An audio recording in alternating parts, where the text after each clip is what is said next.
Welcome to this edition of Las Películas Sábados Gigantes at the Cinemarijuana Theatre. Yeah! Yay, that's right. That's a whole five. No, Four. Five. Four of us. We got Yes. four pairs of hands Yes, right there. 8 hands. Welcome to this week's edition of Las Películas Sábados Gigantes at the Cinemarijuana Theatre.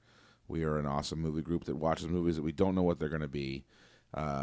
This week, although I knew what we were going to watch, because this is a special holiday version of the Cinemarijuana Theatre, knowing it is July 4th, so knowing that many of our participants might probably be losers and have other plans with Seriously, boring people what like could be family. more important than this? And being as Chris couldn't attend because he's spending Independence Day dead. R.I.P. Chris. What we decided was we decided we would run a special event today, because holidays are special things. So much like on Christmas we had a special screening of The Interview because it was released then. Get to it, man. It was a huge deal. I'm just trying to give some backstory here. Jeez, we got plenty I know, of time. I just can't wait. I'm really anxious. You're that excited. And you're first up, too. That excited. Oh, my goodness. Yes. Oh, my goodness. Oh, my goodness. So, anyways, today we had a special screening. We're in the middle of a theme of Cinema Under Glass. You blew it, Oscar. All Oscar Best Picture nominees, but nothing that won. And tonight, even though there was no lottery, the movie was planned. It was 1942's Yankee Doodle Dandy, which was a Best Picture nominee in 1942 and did not win. The channel TCM has an annual tradition of showing this film every 4th of July, and I have a tradition of watching it, and being as this was going to happen today anyways, I figured why not share this joy, and as most of us aren't here anyways, I figured I could exert a little dictatorial privilege on that. So we saw 1942's Yankee Doodle Dandy starring James Cagney. So before we get started on this, let us introduce ourselves. We will go clockwise, starting with me. I'm Ed. I'm Kenzie. I'm Condi. I'm Matt. And we're drinking on some PBR here and smoking Kush, too. And don't forget the mango rum. Yes, oh yes, and mango rum with a big fat fucking knife right in the goddamn glass. For what reason? Probably... It's class. It's all class. Really, I would assume it's so she can fucking stab herself after tasting that nasty mango rum. Well, it's 'cause she doesn't have an I umbrella. can stab the next person who talks shit about it. But really, what could be more American than PBR? PBR. Well, and you know, Yeah. I've often said this to people. Now, I've been called a hipster and meaner things, but what I'm saying is for a $7.99 a 12-pack beer, Yeah. PBR when it's nice and cold is eminently drinkable, surprisingly drinkable, and dare I say, refreshing on a hot day. Oh, yeah. I mean, compared to something like Rolling Rock, which is, nauseating, or something like Steel Reserve, which just is indescribely awful. PBR at a sessionable 4.7 or 8%. I think it's a good classic American big beer. Yeah. You know what I mean? Established in Milwaukee, 1944. Beer City, USA. And is Algonquin for the good land. Is it? Yes. Fucking A. Come on. That's I why learned we that have from the Alice doctor here. Cooper. This is super. I don't know the Coop. No? No. I'm quoting Wayne's World So here. many that I haven't seen. Well, actually, I did watch it on Netflix recently, and I was like, I do not like this as much as I did when I was a kid. I was like, this is so not as funny as I remember it. Although I still love Austin Powers, the first one. That's a classic. That still totally holds up for me. Anyways, and the Kush we're smoking on tonight: black cherry cheesecake and grapefruit Romulan. You can't go wrong with either one of these. Yeah. So, no lottery tonight. Special, just a screening of Yankee Doodle Dandy for Independence Day. So let's get. Oh, I guess I should say. Well, I guess I already said why I picked it in my intro. All right. Yeah. So No, we you don't. did. You're the It was- dictator. Yeah, bitching. This is Yeah, a that's right. cheertatorship. That's right. So I don't need to tell you why I picked it because I already did. So let's just start talking about this film. Oh, and just really quick to tease you at the end of the podcast too, we'll be talking about the upcoming 100th film celebration here at the Cinemarijuana So Theatre. Has we it been 100 found- already? Almost. I'll get to those. I'll get to those details at the conclusion of Yankee Doodle Dandy. So for now, Man, Kenzie, directly to my left, please take it away. Tell us all about what you thought about Yankee Doodle Dandy. Okay, well, first of all, I actually knew that it was going to be this movie. Cheater. Probably hanging out here hearing me talk about it. Yes. I think sometimes you talk to John and like forget I'm there, so I hear all these secret things. Yeah. Well, I do speak very candidly with him. Yeah, it's okay. But anyways, I didn't even like look it up or anything to see what it would be about, which I normally would. But so I had no idea that it was like even a musical or anything about it. But see, now I kind of sometimes I really like going into a movie that way. Sometimes I really like if I know a little bit about it and it interests me, like I don't want to know anything. I want the story to be a complete surprise, how it unfolds, what happens, where it goes. Like I don't want to know shit. You know, so I mean, that probably enhanced your experience. I would imagine. What if it was me? I usually don't like going in blind. I like to have some idea. You like to know what's happening, what I'm in for. But, anyways, so the first half of the movie I really didn't like. I don't know why. It just from the beginning till like around what part? I don't really remember. I just kind of remember being like, okay, this has me now. But I don't remember at what point it did that. I just noticed I wasn't like over it anymore. I really didn't like the first half. I don't know why. There was nothing wrong with it. It just didn't grab me. And then I really noticed in the second half how much more into it I was and how much more attached to the characters I was. Did it have anything to do with the kid that was playing him when he was young? Yeah, is it possible that because like did that kind of it did get you until it was Cagney actually? Possibly, because that kid was a little shit. Yeah, he was. Well, no, but that was the purpose. That was the point, though. Yeah. But, I was so happy that he actually did make something out of his life, because, like, I really hated the kid.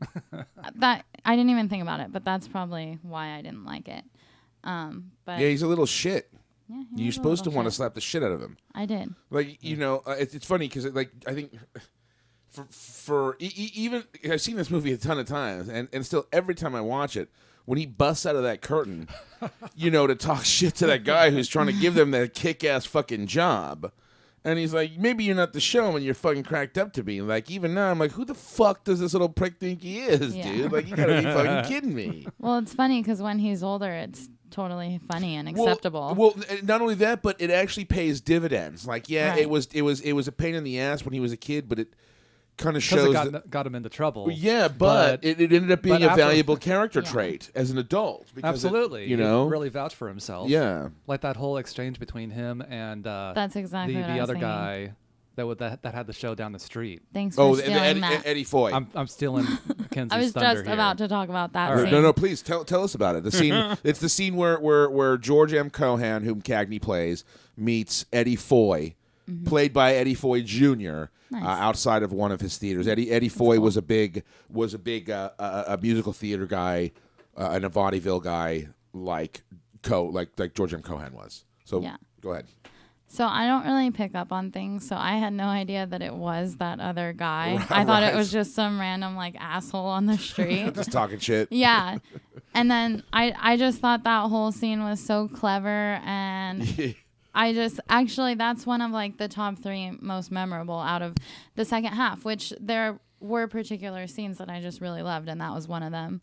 And then his relationship with Mary, I was just like in love with that. I don't know if you guys like are on Twitter or whatever, but like # relationship goals is a thing.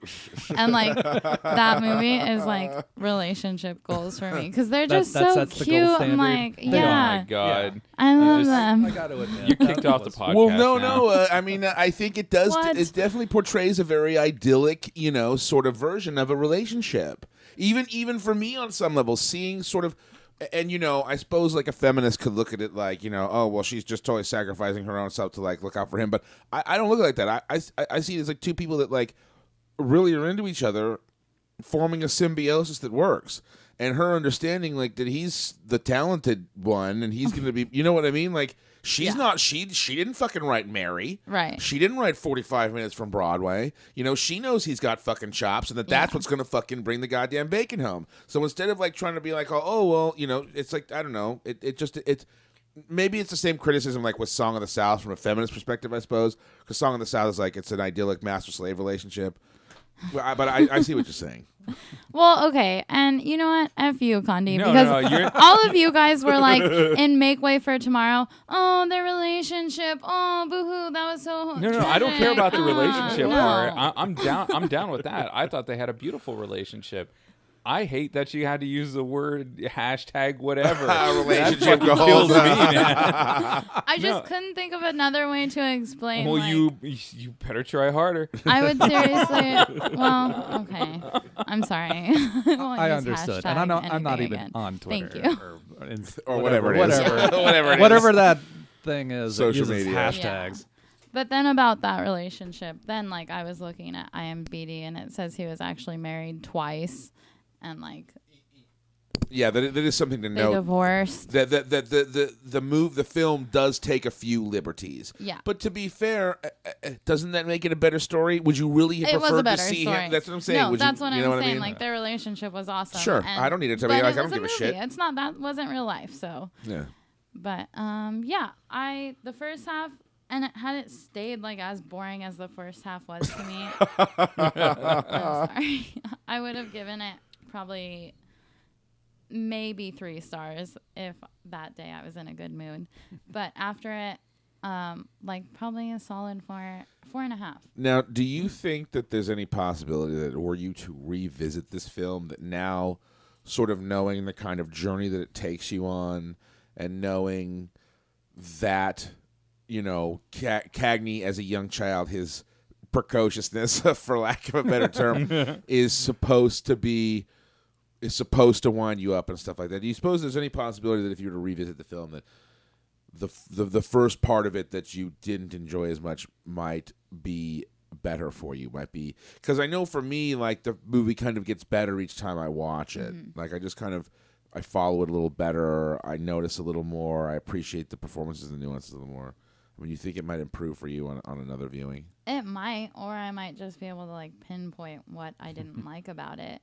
And I want to mention before we move on to someone else that the lack of a half star to get it to a 5 is because I thought all the songs sounded kind of the same.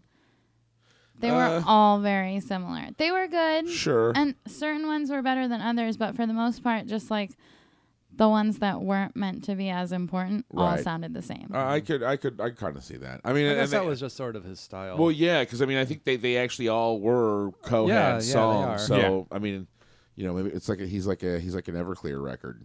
Yeah. You know. Yeah. So you're gonna give it a 4? 4.5. All right, fantastic. Condi, Yankee You're Doodle up. Dandy. Oh my God. You know, I would say unexpected for this group, but not unexpected at all. right? I almost thought you were going to pick something like much more cheesier, you know. Yeah, you know, well, it's funny because that you would say that when because I've been watching this film, like I said, because TCM shows it every year, so I've been Yeah. watching it for years. And at first, I kind of didn't get it. At first, I was like, why wouldn't they show something like, I don't know, because they show like 1776, or I just kind of felt like Yankee Doodle Dandy is patriotic in an odd way. It's not, because it's not necessarily about founding fathers or, you know, sort of any sort of like, you know, war heroes or stories like that. It's about a guy it's about a song and dance man. Yeah. It's about a different kind of patriotism. You know what I mean? Yeah, but and to some degree, it's also Hollywood basically patting itself on the back. Which it's funny because like it's like The Artist. Like anytime Hollywood makes a movie about Hollywood, it gets nominated for a fucking Oscar. Yeah, well, I Argo. mean, and it's like, you know, the guy who was playing the president at the end of the movie was telling him, you know, you can give your life to your country in many different ways. Right? So- Exactly. Yeah. Exactly. So yeah. So I think it's a different kind of, you know, one of those things. And when the guy said, "No, we need you here more," like that. is When he probably tried to so enlist. True. Yeah. Right. In a time of war, people need comedy and happiness. Well, no, that's it. Like, if he gets on the front lines, if he becomes infantry and gets to the front lines and gets blasted and wasted, like, you know what I mean? He's got way more. Totally. He's way more powerful as someone who can inspire others to action than he is simply being cannon fodder. You know. Yeah. Continue. This was, you know, definitely a good movie. I haven't seen it for a while. I almost wish you picked the 86 version of it. There's another version? Just for shits and giggles. No, that's when Ted Turner colorized it. Oh, fuck. I would way Mainly rather just to see that. his reaction. You gotta be shitting me. We should watch that Oh, next year. jeez. That's our No new way. tradition. Or on Labor Day. Yeah, then you should watch the colorized one. Fuck that. What? The only way they should colorize it is if they make all of the actors black and Mexican. Well, okay. Do Well, you that know scene in blackface was awesome. Yeah. when you made that Certainly comment surprising. about dressing like the little kid who was dressed like Oh, like St. a Patrick's Day. like a leprechaun or Yeah. something, whatever. I That, had no idea. Even with the hat, I had no idea. I didn't associate it with that because it was black and white and not green. you have got to be shitting me. Sorry. You didn't see that. Color Is is there things like- important. okay. I think I just created an argument. Oh, No, it's a great patriotic movie. It is definitely one of the top American like flag waving movies. yeah. And Which is something after we get done giving our star rating. That's something I want to talk about okay. with this film. And you know, it's like I was saying at the end afterwards, how this is one of the many things wrong with America now is like we don't have like songs like that anymore. And we, you know, the wars that we have now, we don't like them. You know, Well, It's I feel- totally different. But Yeah. then again, we haven't really had a good. Well, no wars are good, but like a good war. No, it's in like the World War II sense. It's world- like that one like had to be fought. Everything since then has just been bullshit. You know, it's almost as if when Hitler lost at the end of World War II, like all of his evilness spread to the leaders of the other countries. And that's because, like, I feel like a dark time really began at the end of World War II, and now after the George W. Bush era, it's really dark. Just the erosion of the foundations that this sort of country was founded upon. Yeah, but yeah, I could see that. But like even like going to the movie, it's like even World War One kind of. I mean, it started for stupid reasons, but we had to get involved. I had to get involved. It's like Right. that and World War II, which are kind of like the two, you know, The Great Wars. It's the two great wars, and you know, are featured in the movie prominently. It's like that's where like flag waving is definitely important in those kinds of wars. Yeah, and like it gets absolutely. everybody, you know, behind the cause. It gives some, but for those wars where like there's no disagreement, it's like those wars have to be fought. Well, those weren't wars for profit. I mean, No, okay, exactly. Okay, sure. You know, I think it's pretty much you know, a given now that the U.S.'s entry into World War II was calculated. They knew Pearl Harbor was going to get hit, so I guess it was something of a false flag in that like they knew it was going to happen, but it's what they needed because we needed to get out of our isolationism because we needed to jumpstart the economy. So that there was financial reasons behind our entry in World War II, but there's no denying that Hitler was evil and needed to be stopped. And really, from what I understand, if you study the war, like, dude, it was this fucking close. Like, had like one thing gone differently, we'd all be Highland the fucking Fuhrer right now. Well, you yeah, know what I and- mean? And it was like a 5 fucking minute window where it was us or them, and we just fucking sneaked it out somehow. And back then there was super well defined enemies. You know, not like, you know, the war, the quote unquote war on terror there is today. You know, your neighbors, for all we know, could, you know, be Al Qaeda terrorists or anything like that. Sure. And back then it was like we were a country that liked ourselves. Now we hate ourselves and like other people, even though they hate us. But I think that's kind of okay. But they hate us because our government has been Because we're so awesome. Well, They no, hate us 'cause no, they ain't us. They ain't us. They Yeah. hate our Wait, freedom. wait. They hate us because they ain't us. No. They hate. They hate our freedom, Ed. That's it. The terrorists hate our freedom, motherfuckers. and we have, and the freedom that No. we have, we hate ours. Well, no. It's because our government is bought by fucking corporations. Like nothing is done. There's no altruism in government. It's all for profit. So straight up, these wars make a lot of motherfuckers rich, and if that's what they got to do to stay rich, they don't give a fuck because We're like Mungo and Blazing Saddles, dude. We're all just fucking pawns in Game of Life. Candy Graham for Mongo. You know what I mean? So, like... Well, I see a sea of hipsters every time I deliver downtown. I fucking hate us. Come on now. You all hate us because of hipsters? Okay, well, we're getting off track because I do want to talk about the patriotism thing in a more formal sense. So let's get back to your review of the film. And I would definitely say that Cagney deserved his win for best actor, which agreed. he won. It was his only win. Yes.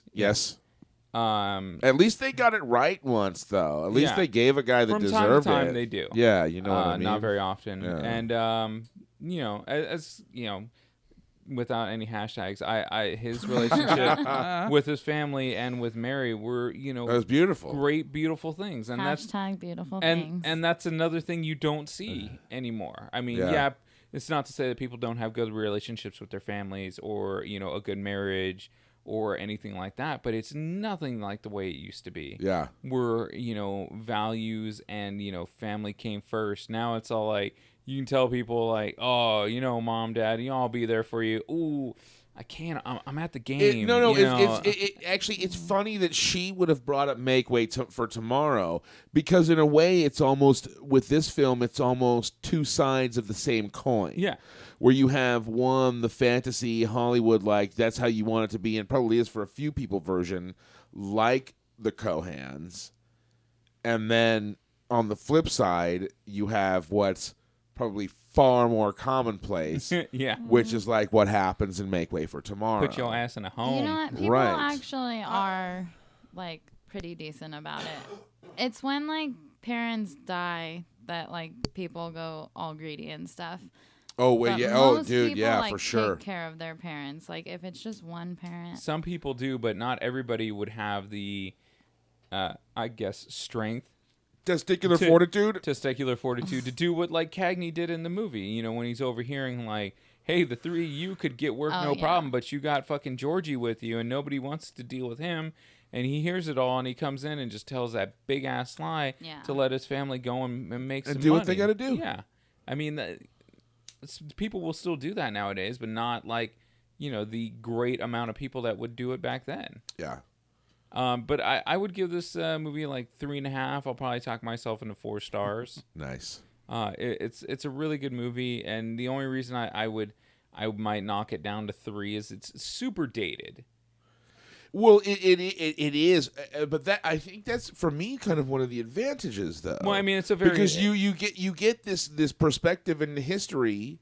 Because as they say, does art imitate life, or does life imitate art? And to some degree, it's not like a photograph off the street, but it's kind of a snapshot of the way things were at one time. Well, yeah, and that may work in its advantage for me. Looking back on it, it's very nostalgic, and it's pretty cool, and it reminds me of like when Disneyland had that little theater that went around, the theater in the round, I guess it was, right? Where you would sit there and like the theater would rotate and different animatronic stuff would go around. Yeah, what was that? America Sings or something? Yeah, like that. Something like that. That's what this movie reminds me of a lot, and I'm sure they got a lot of stuff from that. So. But anywhere from 3 to 4 stars right in there. Okay, awesome. All right, Dr. Matlis, your turn. Jeez, what can I say about this movie that we haven't already talked about? I loved it. Excellent. It was I hadn't seen it before. I feel like I'm getting kind of like this whole introduction to Cagney.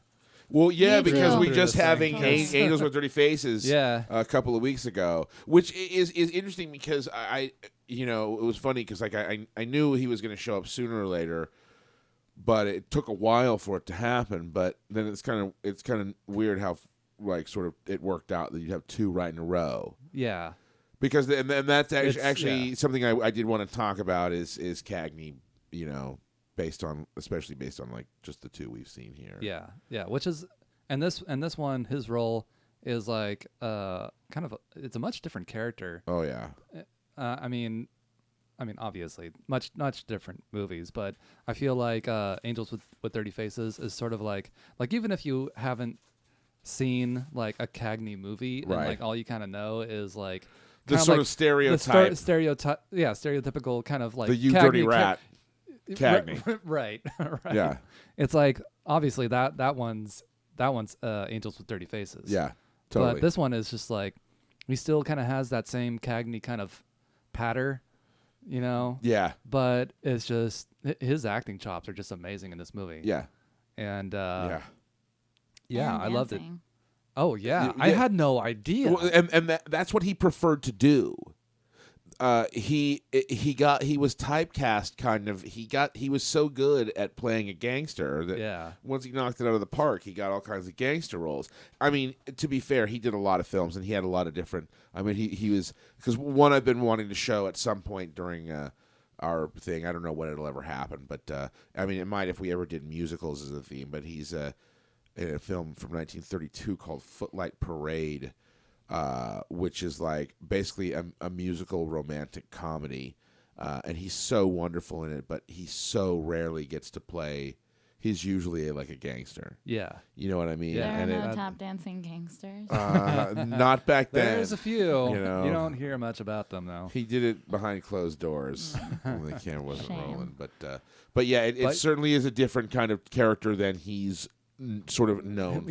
Yeah, exactly. Yeah. But yeah, the dancing really surprised me. Like you just don't think of dancing when you think of Cagney. Yeah. At least I don't. Yeah. I mean, you're thinking You Dirty Rat. Which you never said, I don't think. And wait, are you quoting well, everybody's Teenage Mutant Ninja Turtles. Well, Donatello's. Michelangelo. Oh, yeah, Michelangelo. But that's not the only one. like that's always sort of the stereotypical, like, you know, You Dirty Rat kind of. But I don't think he. But ever that's not actually from anything. Yeah, he never. Now he called some people some names, but I haven't seen every one of his movies. But the way it seems like it was like almost a catchphrase, and I haven't heard it. I've seen a number of his films, and I haven't heard fucking any of them. Yeah. Well, anyways, I guess the point that I was wanting to make was, I mean, just the dancing. That's like, dude, he's so good. That's like a lifetime of training. Yeah, you know? He's so it's so good. It's really impressive.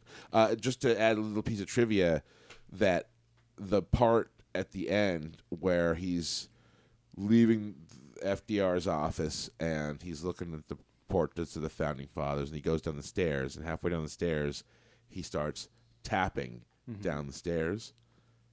Ad-libbed. Ad-libbed. That wasn't planned. He just straight up did it. And that's so, it's like such an important part. Oh, it's amazing. I swear I get like goosebumps because you know what I mean? It's difficult to put into words like why it's so great, because you kind of have to be like watching it happen. But it's like, I think it's a testament to his chops as a performer that like he thought to do that. Put that in. Yeah, he was so into the role. Like, think about what it would be like if he didn't do that. He just like walk down the stairs and then walk out the door. Yeah, it just like kind of carries this whole. It completes the story arc in a way. Yeah, that like he just like achieved like the most amazing thing. He got the Medal of Honor from the president. Right. And then like, was he just gonna like walk out the door? No, he does what he does. It's like he's a showman to the end. That's it. He does what he fucking does. Yeah. And he fucking taps the fuck. Right he taps the fuck. It's just like that Delocated episode where they're fucking tapping. Remember the one? Did you see the one with Lon where they have to tap to like their parents' grave? Maybe that's a season 3 one. And they're like they have to tap like 3,000 miles. Yeah, you know what I mean? Because that's what he does. Yeah. You know? Fucking amazing. Yeah, it's great. It's really a wonderful moment, and really truly an iconic moment, I think. Yeah. But I think I'm definitely going to see this one again, hopefully soon, because I feel like there's a lot of stuff that I missed. There's a lot of humor that just like I feel like could slide right by, because it's the kind of stuff where it's just like the inflection that, and I think maybe some of the slang too, some of the way he talks, and okay, he's like so slick with like the bravado, like the self-confidence. So all of those fucking comebacks he's got where he's like, you know what I mean, Like Yeah. when he's talking to Eddie Foy or when he's talking to Faye Templeton, and every time they say something to him, He's got something that's supposed to snarky. be that's supposed to be a right slam on him, or He just kind of turns like it right around. exactly. It's supposed to like it's meant to like kind of get him to like check his confidence, and instead he's like zip, watch this, bang, like not happening. You know what I mean? And a lot, if you're not like paying like close attention to, like you can miss a lot of that. Yeah. I think to even like I said, even me, watching it the first time, like I fell in love with it, but I got so much more out of it seeing it again and again because you just pick up on more. It is a dense film. Yeah. You know what I mean? Definitely. There's a lot of stuff going on. So what are you going to be ranking it? It's a definitely solid 4 at least. All right. Still thinking about it. Okay. Well, I guess that brings it to me. I mean, I guess obviously it's no secret that I love this film.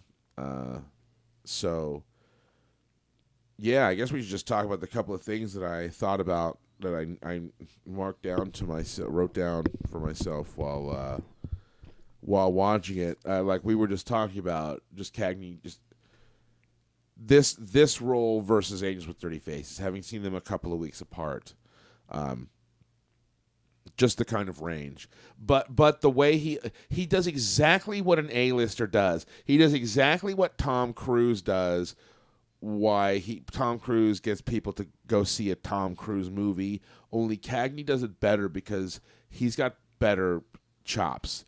But he becomes the character, but there's always like a piece of Cagney in there, kind of that he's so endearing. You know what I mean? No matter what you just love him. No matter what you see him in, you know what I mean? There's something about him that just endears you to him right away. And I don't know if that's like a subconscious thing or a conscious like affectation of his performance, but it's like something about there's a little Cagney in every role he plays, like no matter how different, and it's like like you can get into it, like you like it, you want to see it, you know what I mean? Mm-hmm. And like his his whole pattern, like talking to people and building himself up and being, you know what I mean, this sort of arrogance that he kind of has, but that's almost the wrong word for it. You know what I mean? It's just he's so good at it. No, he's arrogant. Yeah. He's so but okay, sure, okay, let's call it that. It's arrogance, but it's not like asshole. because kind of he arrogance. can back it up. You know what I mean? And also too, I think part of some that I've got out of watching it a few times is that it's funny because his mannerisms are like off-putting when he meets people. Like think about the scene when he meets Faye Templeton, when they go to try to get her to do a thing with them, and he's totally laying it on thick with the talking himself up. You know what I mean? But there's always kind of like a smirk on his face that like somewhere like deep down he actually is kind of humble, that it's just like a routine he's doing. Because and almost like a fake it till you make it kind of thing. It's like it works on other people. Mm-hmm. Like he gets people like on his side with it, and it makes people believe in him, and you know what I mean? So like I almost feel like that's like another testament to like Cagney's like acting ability, that he's able to like add what to me seems like kind of like a multi-dimensionalness to this character without it being after. It's a little bit meta. There's no exposition in the script about it, but he's effectively acting like an actor, knowing that he's acting. Yeah, because he's a great actor. Yeah, exactly. Like, right? It's in the blood. He's a showman. So also something that I think we kind of touched on a little bit is the patriotism in this film, the patrioticness. And we were talking about how, it comes from like a different time. Mm-hmm. But I also think it's kind of interesting to see something so overtly and without hesitation so patriotic in the time in which we live now, where there's so much sort of mistrust and deceit and sort of dissatisfaction with what's going on in our own country. You know what I mean?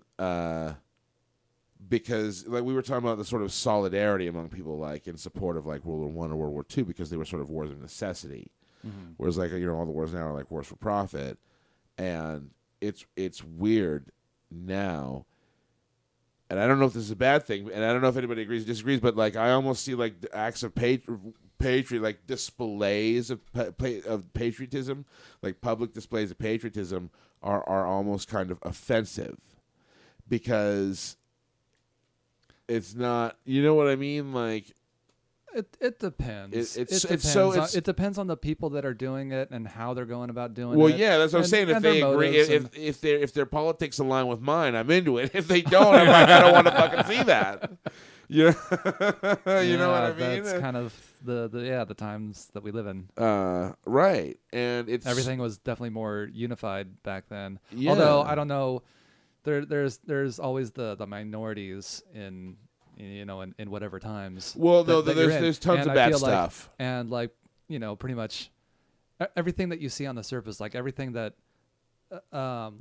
like how everybody, grouped together and came together as a nation and supported, the troops in like World War I and well probably even like World War II too. But as it's like, I feel like back then it's like, what kind of makes up the population? It's primarily like white Anglo-Saxon Protestant people, right? And it's like it doesn't take a lot to like get all those people. Like if those people together, right? If everybody is of the same mind like that, then that's kind of like what happens. Yeah, and everything is so much more diverse now, and on top of that, like having so much wrong with the country and like having everything be for profit, and just like having it be like an oligarchy basically, right? And corporations running everything. Absolutely. It's just like everything is just too fragmented to have like that kind patriotism of cohesion like that. Yeah. Well, and it's kind of funny. There's the scene in one of the musical numbers where the black dude is all singing "Glory, Glory, Hallelujah" in front of the Lincoln Monument, and I was like, wow, like, but like people are still like even today, like people are still such dicks. You know what I mean? There's still a lot of like really pervasive racism, and back then, I mean, there was like lots of just straight on the surface. I mean, we had segregation and shit in a lot of places. I think then, so it was weird seeing, like I'm sure like in 1942, like a white audience seeing that movie didn't think twice about that black dude like being all totally stoked on his patriotic feelings, but based on like sort of today's kind of political and social climate, I look at like a black dude singing like "Glory, Glory, Hallelujah," and even though there's got to be black people that have had great experiences in life in this country, you know what I mean? Like everybody has their own experiences. I'm not trying to discount anybody's, but as many bad ones as there are, there's got to be some good ones too. But based on the way the kind of society looks to me, to see like a black dude like being like singing "Glory, Glory, Hallelujah," I just can't buy it. You know what I mean? And it's so weird, like, because I think in 1942, like, you would buy it, but now I'm like, why would you be? It's like a black guy fighting for the South in the Civil War, kind of to me. It seems like, just because it seems like there's so much just sort of institutionalized bullshit. But it also it made me think of something else while I was watching it, while having this feeling. It's like, is it okay to celebrate something that's good about a time even if there was like a lot of shit that's really bad about that time and like reprehensible? Like for example, take Andrew Jackson, right? The former president of the United States. Right. He did a lot of good stuff. But he was a big asshole too. But he did a lot of bad stuff. He was the most prolific butcher to ever occupy the White House. You mean when he was a general? Well, I'm sure he wasn't butchering also people. As president. Well, really? As president, he's not butchering people with his bare hands, but he's certainly signing orders that are fucking resulting in people being butchered. You know what I mean? So both, man. I mean, the guy was just a fucking despot for the he was a hard ass. Hitler. Literally. but so just to sort of illustrate the point I'm trying to make, like is it okay to celebrate the good things about Andrew Jackson in light of the bad things? You know what I mean? So in like Yankee Doodle Dandy, like, okay, yeah, everybody came together over World War II except for the fucking Japanese Americans that were all put into concentration camps over here. True. You know what I mean? So like, is it okay to celebrate guilt-free somebody who did something that's so sort of patriotic when at the same time, like, being patriotic meant doing some shit that like wasn't so fucking rad? Let's celebrate Hitler because he made the Autobahn. Well, well, no, that's right. That's what I'm saying. I mean, to a lesser extent with this, because I mean, nobody's being stuffed in ovens here by anybody but Hitler. But do you see what I'm saying? Like to celebrate. Yeah, you know what I mean? Yeah, I get it. Why would it not be okay? Because that's kind of what this movie does. It pumps you up and makes you go, fuck yeah. It makes you go, America, fuck yeah, dude, this is rad. Like, absolutely, man, times were different back then. That shit was awesome. We were one. We were fighting the bad guy.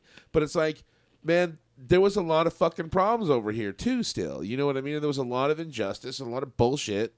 Yeah. Just like any other era. But you know what? I think, well, I mean, in the movie, they're, like, it goes through the wars because he's telling his life story, right? Those are obviously parts of it. Yeah. But I feel like, I don't know how much of a part they really play, because like through his whole life, like the wars didn't take up that much of the time. Yeah, you spend a lot more time seeing the musical numbers than you do like seeing like that, you know, the wars. Yeah. And I'm just kind of wondering, like, obviously he did write these songs that were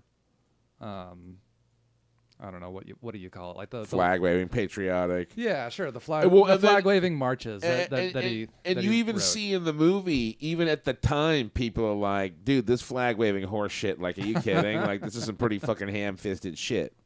You know what I mean? Yeah, that's true. But like when he gets the medal at the end, it's like, is he getting that because of what he did during the wars, or did he get that medal because it's like that was his kind of like lifetime achievement award for like everything he's done for America? Like, it's not just the stuff that he did like during the wars for the flag raising, waving. Well, yeah, it's for being like it's for like making something awesome and bringing the country together. Yeah. In ways that don't have to involve fighting. Well, and also I think being like a shining example of like an American being awesome. Sure. You know what I mean? Because it's like he's being rewarded for being like, dude, you're a kick-ass American. Like, you write all this super patriotic shit that gets people stoked. You've had all this success. You've got you're totally like this American dream story where you know, as a kid trying to make it and all this stuff. Like, so it's almost like a celebration of him like completing the American dream. It's like you beat the game or something. You know what I mean? It's like he gets a medal when he beats it. It's like, you are a winner. Well, I mean, yeah, don't worry. We celebrate people all the time that do awful shit. Yeah, well, yeah. I mean, I don't know. It's kind of like people who go, like, who still go... is it like people who still go to see Bill Cosby and be like, I just want to see him do comedy? No, they want to see it for something morbid, but, you know, I don't feel this way, but it's like people that, you know, Chris Kyle. The American Sniper, yeah. He's a celebrated man. Yeah. And he will be revered as a hero to, you know, some, also and reviled. a butcher to others. But there's also some controversial shit going on, yeah, for sure. One more thing I did want to mention about this film was that I think it's a really, and this is most of the stuff that I think you felt bored with, but Kenzie. Mm-hmm. But I thought that another thing cool about this film is what sort of a history lesson it kind of is on old Hollywood and vaudeville. You kind of, and it becomes more important now as we move further from that. It's like, you get a shot of what like kind of vaudeville was really like, where they're putting on these musical numbers, these song and dance routines, these little plays with the, you know, in touring theaters and stuff like that before movies. You know what I mean? So in a way, it's almost a look at Hollywood history, not specifically Hollywood, but I mean the history of entertaining the masses, because movies begat the demise of vaudeville. Well, yeah, and it's like he said to those kids, I was in legitimate theater. Yeah, right. So Not this fake theater that you got now. yeah, right. This bullshit. So anyway, so Yankee Doodle Dandy. I'll be giving it 4 or 5 stars on the thing. All right. So we got a few minutes left. Well, here. which is it? 4 or 5? Somewhere in between there. You 4 have and to a half. pick one. I'll probably give it 5, honestly, because I just adore this film. I own the soundtrack. Like, it's hard watching musicals that I like because I just want to, like, sing all the songs. Yeah. But I know that'll be disruptive to everyone trying to watch Totally them. would be. Yeah, I heard you singing some I'm of the like, songs. it's tough. It's tough for me to not when I dig it. So, but I mean, I'm a huge fan of Cagney. I'm a huge fan of Warner Brothers. They're probably of the golden age of Hollywood. They're my favorite studio. I think they just put out the coolest shit. I mean, yeah, and I should have mentioned at the top of the podcast too that the film was directed by Michael Curtiz, who is got to be one of the greats of all times. Among his credits, beyond Yankee Doodle Dandy, he did Captain Blood, which was also Awesome. and Awesome. a You Blew It Oscar choice. Yeah. Oh, yeah. He directed The Adventures of Robin Hood, Oh, wow. which is also was a Best Picture nom. He directed Angels with Dirty Faces as well. So we saw, and maybe that might have explained some of a kind of a similar feeling, a bit of the similar feeling with Cagney there. He directed Casablanca and White Christmas. Well, he did like 100 and some films. Yeah, he did a Wow, ton. he did tons of shit. And yeah, starring James Cagney, Joan Leslie. Walter Houston, Cagney's dad in this film, is John Huston's dad in real life. John Huston from Chinatown, the guy who was the pedo. The guy who was the bad guy, Faye Dunaway's dad. Yeah. And Walter Houston is his dad. Richard Worf, the greatest last name ever, and Jeannie Cagney is Cagney's sister. Cagney's real life sister is his little sister in the film. Oh, 2 quick things for you guys. Yes. In 1932, the movie Taxi is where he says, "You dirty rat." Is it? It's "You killed my brother, you dirty rat." No shit, he Yeah. does say that. He does say that. And wow, now Taxi, man, I gotta fucking see this. And he actually plays George M. Cohan in another movie as well, which I totally forgot about until I looked it up, which I've seen it, and it's a great movie. It's called The Seven Little Foys, starring Bob Hope. Really? And it's a story about Foy's father, Foy Jr., who was in the movie. Yeah. But his father and his wife dies, so he takes all of his children and does shows with them, kind of like the Four Cohens. But right. it's all the The Foys. total vaudeville thing. Yeah. Now, did that come out after Yankee Doodle Dandy? Yeah, in 55. That's funny. So it was obviously a callback then. Yeah. To the film. That's kind of neat. Now, man, I got to see both of those, Taxi and The Seven Little Foys. The Seven Little Foys is pretty awesome. I've seen Taxi a long time ago because I knew I saw the movie where he said "You dirty rat," but it's been Okay. forever. No, that's important to know because I thought it was like a "beam me up, Scotty" thing because like they never said that. Like I've seen every episode of Star Trek so many fucking times that it's disgusting, and like that they never said that. No, they said Scotty, beam me up, beam me aboard, like energize, but beam me up, Scotty was never uttered in that configuration. Number 1, I order you to take a number 2. The captain's log, the first officer's log.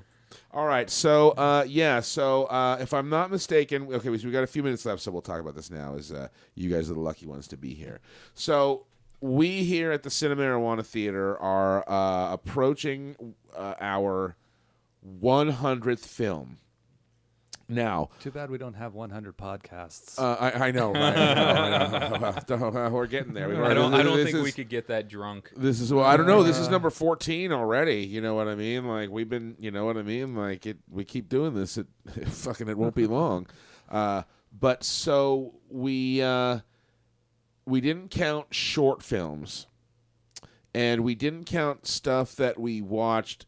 Sometimes we've done like a double feature, but like where it was like basically Jason Land putting a movie on. I didn't count those. That was before my time. I didn't count those, but official double features I counted, and special screenings I counted, and stuff like when we did Drive, where there was only 4 of us, and we did a special drawing to see who won that was separate from the normal drawing that we had. So based on my calculations, this tonight, Yankee Doodle Dandy was our 98th film. Wow. We're at Comic-Con next week, so there won't be one next week. So the following Saturday is, I think, the 17th or the 18th.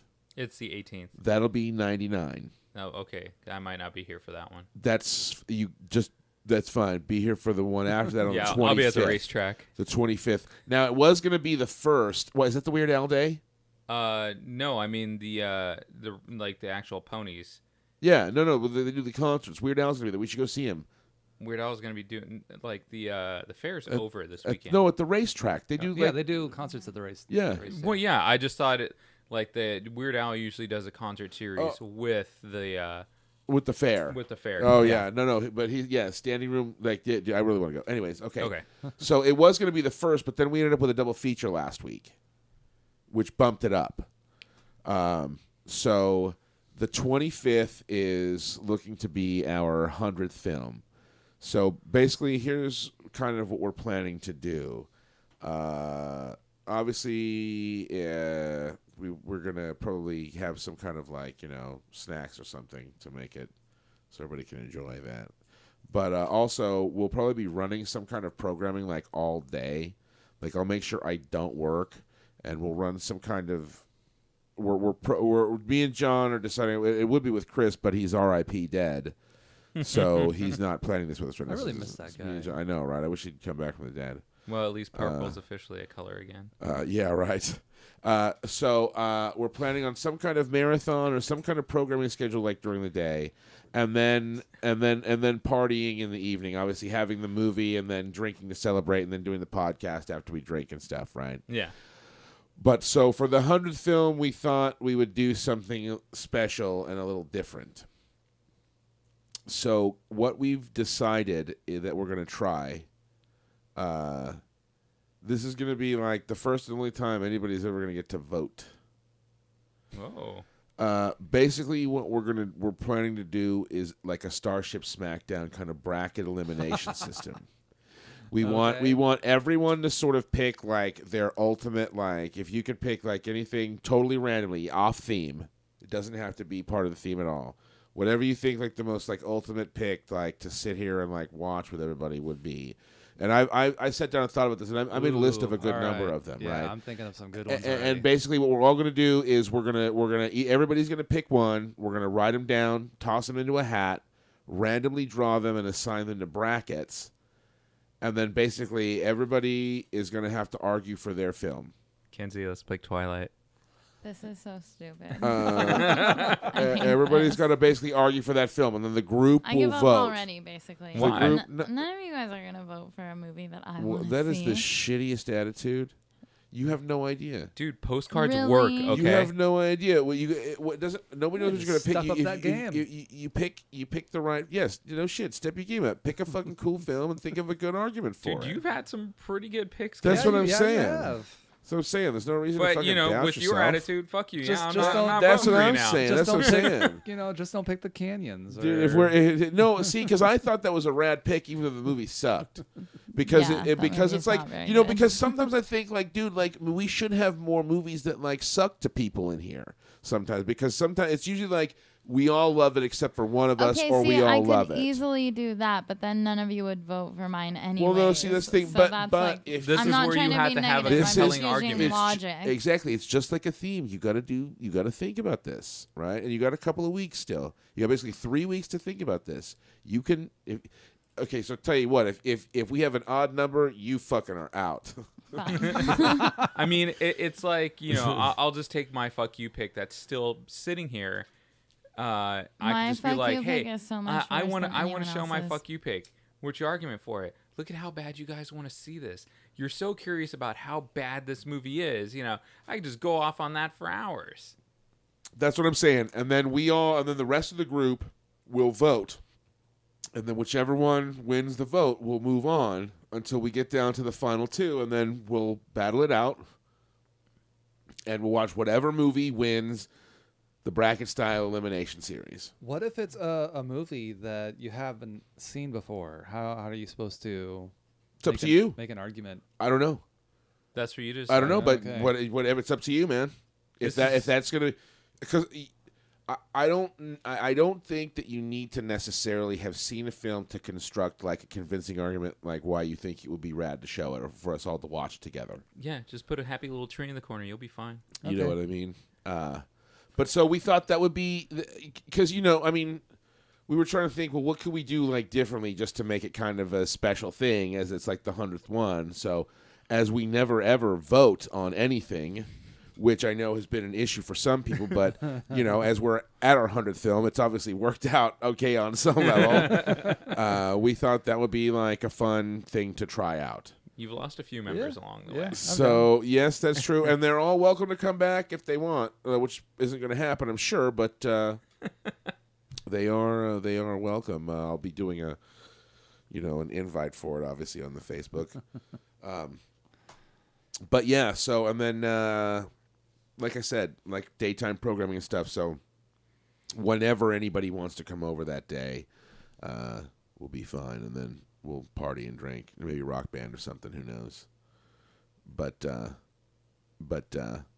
yeah. Be sure to listen into that podcast because we'll be trash. Yeah, that'll be fun. Yeah, actually, if we play Rock Band, I'll go out of my way to get like way shit. Yeah, we're. I'm sleeping on the good couch that night. No shit. We should check. There's a bed in that fucking couch.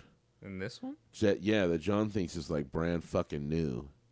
There's just always shit on the couch. Fuck yeah. I know, right? Like, because we were gonna get rid of it, but now we're thinking about keep it. Now I'm thinking if I can move this shit someplace. And then we could do the fish tank and arrange it a little differently, but actually keep the couch. I told you to keep this couch. Yeah, It's my couch. I think we're keeping it. So, yeah. These are my cookies. So there's these are my cookies. See, that could be one of my picks right there, man. What is that, kindergarten conversation? No, that's fucking Jingle All the Way. Is it? Yeah. It's got Sinbad that in movie's it. such a piece of fucking shit, dude. We watched it. Me and John sat here this last Christmas, and we did like this Christmas marathon of films. We did like 2 or 3 like versions of A Christmas Carol, and then we watched Jingle All the Way. Dude, we were just here like all day, and I was like, okay, I haven't seen this in years. You just wanted to stab your eyes out for with reals. candy I canes. remember it. I remember being stupid and hating it, right? But I'm like, okay, no. I'm like, this is gonna be fucking hilarious now. I'm like, this is gonna be great. Fucking Jingle All the Way, dude. Let's do this, right? Dude. And I'm like, oh my god, it's so awful. I'm so disappointed. The movie's fucking awesome. I'm so embarrassed for poor Arnold. Jake Lloyd, dude, man, what a mistake Sinbad, that kid that's was. all I gotta say. One word. Sinbad. Yeah, I even love Sinbad and Phil Hartman, the late great Phil Hartman too. Like, who wants Phil Hartman to be the fucking bad guy? Fuck that. Dude, those guys are sometimes the best bad guys. Robin Williams, Well, yeah. come on, he's an amazing bad guy. Yeah.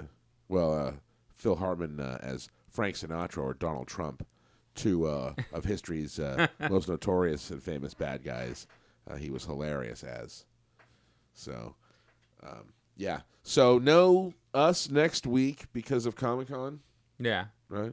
Or if you wanted to bring all the equipment, we could podcast from con. I thought about it, actually. I seriously thought about it because I really, it won't take that much.